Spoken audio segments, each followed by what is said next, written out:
호돌이 썰툰. 이해하면 무서운 이야기. 나는 나무다. 정확하게는 사람일 때 사랑하는 여인을 죽이고 자살을 한 후 환생을 한 나무야. 그에 대한 벌로 나무로 태어난 걸까? 하지만 이번 삶에서도 나는 사랑을 하고 있다. 바로 옆에 있는 작은 나무인데 우린 생명체로서의 정신적인 사랑을 나누고 있었지. 비록 나무일지라도 당신을 사랑합니다. 어느 날 밀렵꾼들이 내가 사랑하는 그 나무를 낡은 도끼로 베어갔어. 나는 무지무지하게 슬펐어. 이것이 전생의 나의 죄에 대한 벌인가? 그리고 어느 날 전에 본 밀렵꾼들이 새로 만든 도끼를 들고 또다시 찾아왔어. 나는 그 도끼에 곧 베일 생각에 이것이 나의 죄에 대한 벌이군 이라 생각할 찰나 밀렵꾼의 손에 움켜진 것을 다시 보고선 비로소 전생의 나에 대한 진짜 벌을 깨달았어.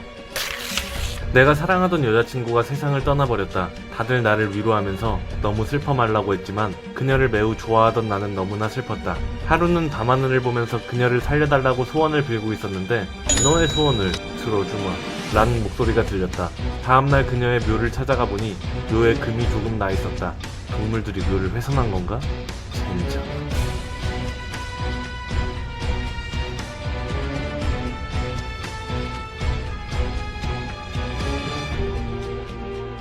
첫 번째 이야기.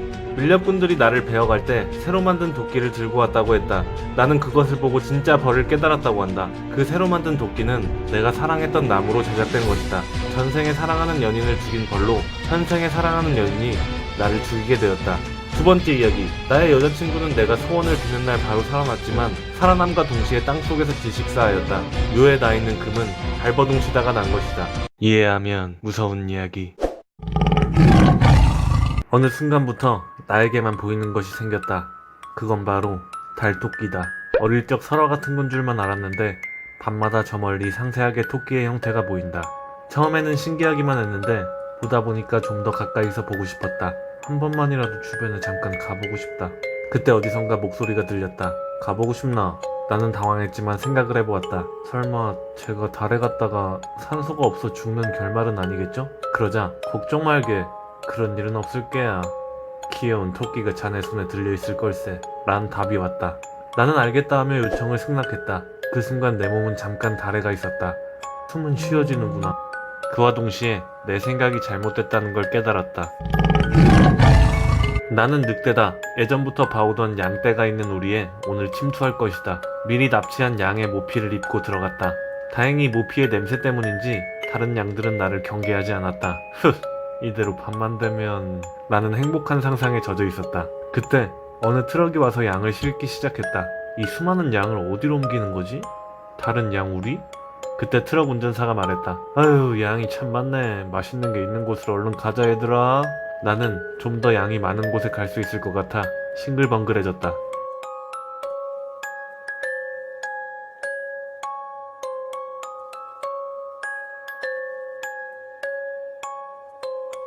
첫 번째 이야기. 나는 어떤 목소리에 의해 달로 가게 되었다. 달에는 내가 봐왔던 토끼가 있다. 헌데 달과 지구의 거리는 38만 3천 킬로이다. 그런데 한눈에 보기에도 토끼가 잘 보인다. 나는 38만 3천 킬로미터 밖에서도 보이는 거대한 토끼한테 깔리게 생겼다. 두 번째 이야기. 늑대인 나는 양떼에 섞여 어떤 트럭에 타게 생겼다. 트럭 기사인 사람은 맛있는 게 있는 곳으로 간다고 한다. 식용으로 쓰이게 될 양 사이에 섞인 늑대는 양들과 같이 도축장에 가게 생겼다. 이해하면 무서운 이야기. 우리 아빠는 중학생인 나를 너무 사랑하신다. 그래서 많은 것들을 가르쳐주고 싶어한다. 수학, 과학, 법 등등. 심지어는 양복 다림질하는 법, 넥타이 안 풀리게 묶는 법 등등. 지금으로선 쓸데없는 것까지도. 내가 배우고 싶지 않아 하면 엄청나게 화를 낸다. 언젠간 너에게 유용할 것이니까 무조건 외워라. 안 그러면 밥은 없다. 어느덧 나를 사랑하는 것이 아닌 나를 가르치는 걸 좋아하신다는 것을 깨달았다. 나는 휴식이 필요했다. 그 휴식을 위해서 아버지의 가르침이 필요하다는 것을 깨달았다. 나는 휴식으로 인한 붕 뜬 느낌과 동시에 내가 잘 배웠다는 걸 깨달았다. 나는 나무꾼이다. 뭐 다른 사람들은 밀렵꾼이라고도 하는 것 같지만 나무를 베어 새로운 도끼도 만들고 비싼 값에 팔고 있다. 오늘은 이 일들을 마무리해야겠군. 나무로 뒤덮였던 이 도심 속 외딴 산은 오늘로써 나로 인해 완전하게 평평한 언덕이 된다. 자, 얼른 힘내자고. 조금 남았어 라고 속으로 다짐하는 순간 갑자기 남은 나무들 사이에서 인기척이 느껴졌다. 누구야? 얼른 나와라 라고 외치는 순간 거기서 숲속에 작은 동물들이 나와 말했다. 저기 우린 이제 어떻게 하나요? 불쌍한 동물들의 모습에 나는 당황했다. 아 이런, 하마터면 까먹을 뻔했구나. 미안해.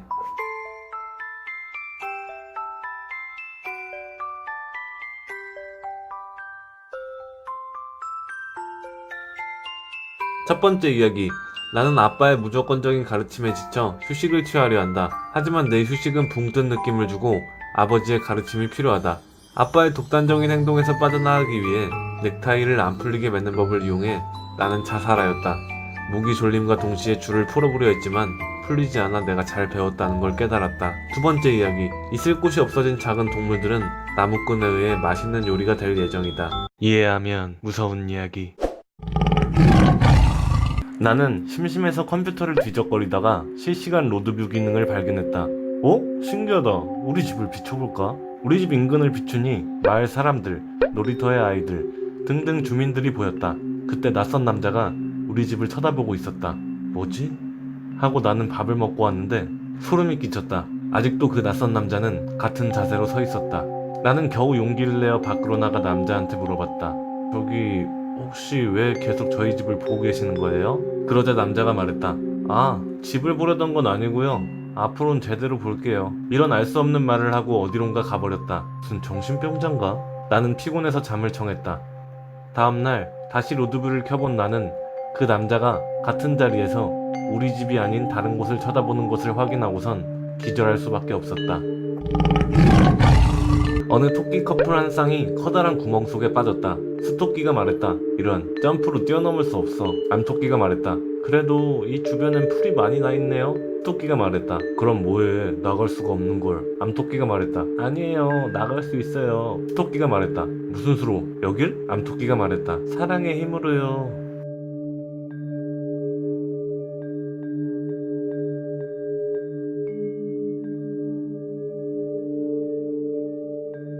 첫 번째 이야기. 남자는 나의 집을 보려던 게 아닌 다른 것을 제대로 본다고 말했다. 그러고선 다음날 같은 자리에서 시선의 방향만 바꿨다. 그 방향은 실시간 로드뷰의 카메라이다. 남자는 이젠 제대로 카메라를 통해 나를 보고 있다. 두 번째 이야기. 마지막에 암토끼는 사랑의 힘으로 구멍 속을 나갈 수 있다고 하였다. 둘은 토끼의 번식력을 이용해 나갈 생각이다. 이해하면 무서운 이야기. 이색 탐험가인 나는 어느 특이하지만 알려지지 않은 놀이문화를 가진 흑인 부족이 있다는 소문을 듣고 찾아가 보았다. 비행기를 10시간 이상 타고 밀림으로 들어가 지도로만 표시된 곳을 겨우 찾아냈다.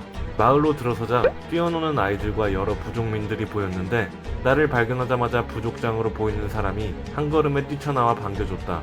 그러고선 손님이 왔다며 성대한 파티를 준비하고 있었다. 엄청 호전적인 부족이네. 나는 여태까지의 고생으로 인한 피로를 싹 풀 수 있었다. 식사를 즐기는 와중에 옆에 있던 부족원이랑 우연찮게 말이 통해서 대화를 나누었다. 이 부족에 특이한 놀이문화가 있다 해서 왔는데 설명을 좀 해줄 수 있나요? 그러더니 부족원이 말했다.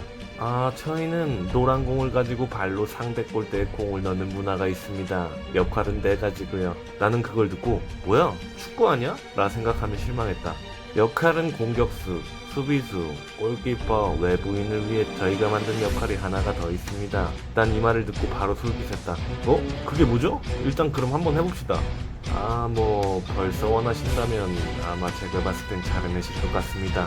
어느새 어디선가 다른 부족원이 어떤 도구를 들고 오고 있었고 나는 잘못된 선택을 했다고 생각했다. 나에게는 아들이 있었다. 어느 날 아들이 나에게 울면서 찾아와 말했다. 아빠, 내 이빨이 빠졌어요. 어떡해요? 그러자 나는 웃으며 말했다. 허허, 그걸 베개 밑에 넣어두고 자면 이빨 요정이 이빨을 새로 나게 해주고 선물도 준단다. 아들은 그 말을 듣고 신나하며 말했다. 우와, 정말요? 얼른 방이 됐으면 좋겠다. 나는 아들의 동심을 깨고 싶지 않아 아들이 잘 때 베개 밑에 이빨을 가져가면서 용돈을 조금 넣어주고 왔다. 다음날 아침 아들이 그걸 보고 신나하는 것을 보고 뿌듯했다. 그날 저녁 아들이 친구들과 우리 집으로 어떤 짓을 하고 우르르 몰려오기 전까진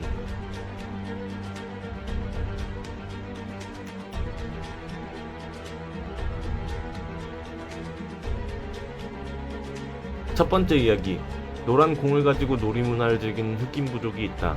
마지막에 축구를 준비하는데 다른 부족원이 어떤 도구를 들고 오고 있었다. 그 그것은 내 머리를 자를 도구이고 그 부족만의 축구에서 나의 특별한 역할은 노란 공이다. 부족은 외부인의 머리를 잘라 공으로 삼아 축구를 하는 문화가 있다. 특이하지만 알려지지 않은 이유가 있다. 두 번째 이야기. 나는 아들에게 베개 밑에 이빨을 넣고 자면 이빨 요정이 선물과 이빨이 새로 나게 해준다고 말했다. 나의 아들은 친구들과 함께 일부러 이빨을 여러 개 뽑은 다음 집에 찾아왔다.